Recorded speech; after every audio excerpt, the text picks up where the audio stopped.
महत्वपूर्ण बात यह है कि जब मैं प्रधानमंत्री के रूप में राष्ट्रपति के यहाँ से निकल रहा था, पहला मुझे कंग्रेचुलेशन आया भारतीय राजदूत की तरफ से। Welcome back to father reaction. उम्मीद है कि आप सब ठीक होंगे। आपको पता है कि नेपाल का नया प्राइम मिनिस्टर लग चुका है और इस नए प्राइम मिनिस्टर का नाम है पुष्पा कमल दहल। इन्होंने रिसेंटली एक इंडियन न्यूज चैनल को हिंदी के अंदर इंटरव्यू दिया है। तो आज हम नेपाल के नए प्राइम मिनिस्टर के इंटरव्यू के ऊपर रिएक्शन देने वाले हैं। ये इंटरव्यू हिंदी के अंदर है तो काफी इंटरेस्टिंग होने वाला है। प्रचंड जी, पुष्प कमल दहल जी, आपको बहुत बहुत बधाई। थैंक यू वेरी मच, बहुत बहुत धन्यवाद। ये बताइए कि पहाड़ सी चुनौतियां हैं, यानी अगर देखें जब से संसदीय लोकतंत्र यहाँ से शुरू हुआ तब से पिछले 32 सालों में 33 सरकारें आई। अगर आप देखें तो पिछले 16 सालों में 13 प्रधानमंत्री बने। तो इस बार आप जमे रहेंगे, पूरा कार्यकाल करेंगे, इसकी क्या गारंटी है? आप इसको कैसे देखते हैं? नहीं, आप जो बता रहे हैं, नेपाल के लोकतांत्रिक आंदोलन के विकास के क्रम में हमारा जो यूनिकनेस कहिए, हमारा कुछ मौलिकता भी है। पार्टियों के बीच में विवाद, बहस और संघर्ष की परिस्थिति भी है और एकता और रूपांतरण की भी एक अपना अलग किस्म का चरित्र भी है। तो मुझे लगता है कि इसी प्रक्रिया में यहाँ पे काफ़ी उतार चढ़ाव तो है, लेकिन फिर उस उतार चढ़ाव के बीच में भी यहाँ पे एक एकरूपता भी है, तालमेल भी है। और मुझे लगता है कि इस बार मैं जिस प्रक्रिया से प्रधानमंत्री बना हूँ, इसको मुझे लगता है कि नेपाल की लास्ट एक इलेक्शन जो हुआ, ये इलेक्शन की मत का जो परिणाम था, वो परिणाम के मुताबिक ही अभी सरकार बनी हुई है। विभिन्न विचारधारा, राजनीतिक एजेंडा के पार्टी और लोगों के बीच में जनता की चाहना के मुताबिक, जनता चाहती थी कि सब मिल के काम करो, तो उसी के मुताबिक ये बना हुआ है। और कुछ नई पार्टी और कुछ करके दिखाने की जो जुनून है कुछ पार्टी में, वो लोग भी मेरे साथ है। और अनुभवी और जो लंबा राजनीतिक संघर्ष का जिसका जीवन है, वैसे पार्टी और नेता भी मेरे साथ है। इसलिए मुझे लगता है कि ये पूरा समय चलेगा। और इसमें जैसे आपने खुद कहा कि नई पार्टियां हैं, रवि लामेछानी की नई पार्टी है जो कहती है कि हम वामपंथी नेताओं का इतिहास देखेंगे, उनका करप्शन देखेंगे।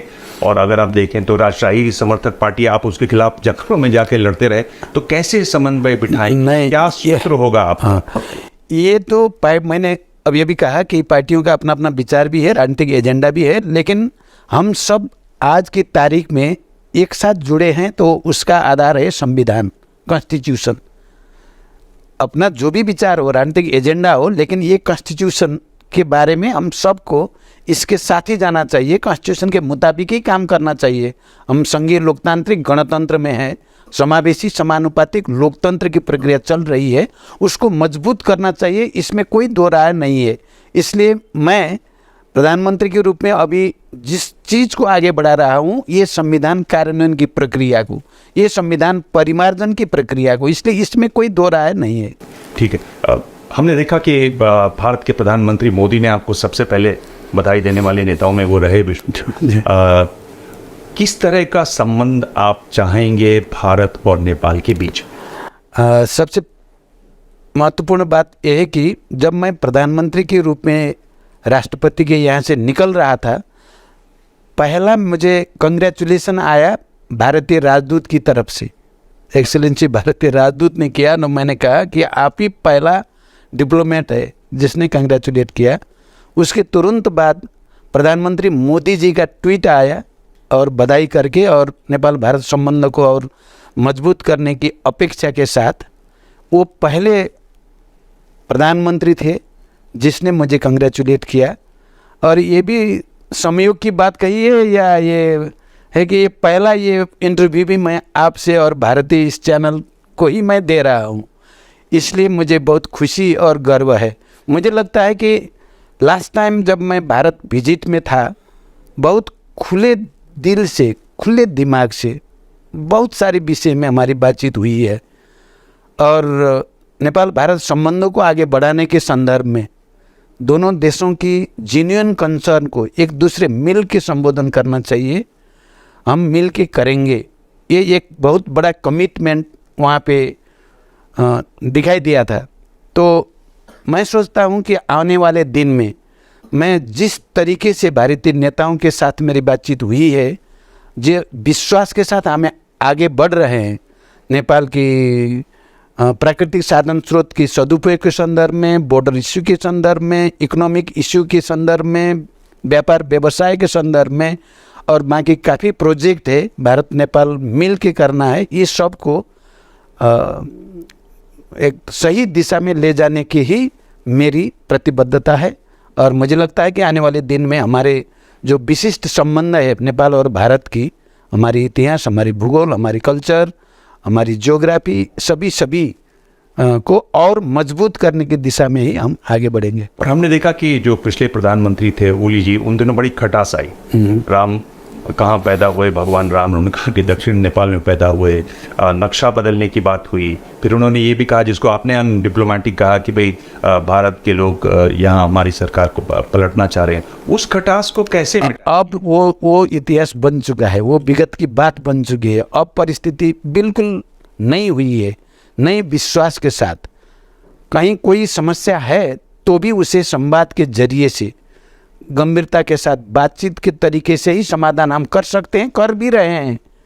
तो लास्ट जो गवर्नमेंट थी, देवबा जी की गवर्नमेंट के टाइम में हम भी उस गवर्नमेंट में थे और बहुत महत्वपूर्ण मंत्रालय हमारे साथ थी। तो जैसे ऊर्जा जैसे क्षेत्र में बहुत अच्छा विश्वास की वातावरण बना हुआ है और हम आगे बढ़ चुके हैं और आने वाले दिन में और आगे बढ़ेंगे। क्या आपको लगता है कि नेपाल की एक नेपाली प्रधानमंत्री की एक बड़ी चुनौती रहती है कि या आप भारत के येसमैन बनिए या आप एंटी इंडिया बनिए? ये एक बीच की जो लाइन है, रेखा है, उस पर चलना एक चुनौती है। लेकिन right from the very beginning, शुरू से ही मैं कह रहा हूँ कि मैं नेपाल, प्रो नेपाल वाला लाइन पे जाना चाहता हूँ और इंडिया और बाकी देशों के साथ, चाइना और बाकी हमारे जितने भी अंतर्राष्ट्रीय मित्र है, विदेशी मित्र है, सबके साथ अच्छा संबंध बनाना हमारा उद्देश्य रहेगा। पहले राजशाही के टाइम में किसी को प्रो इंडियन, किसी को प्रो चाइनीज़, किसी को प्रो अमेरिकन करके नेपाली राजनीति को विभाजित करके चलाने की एक बहुत गलत परंपरा थी।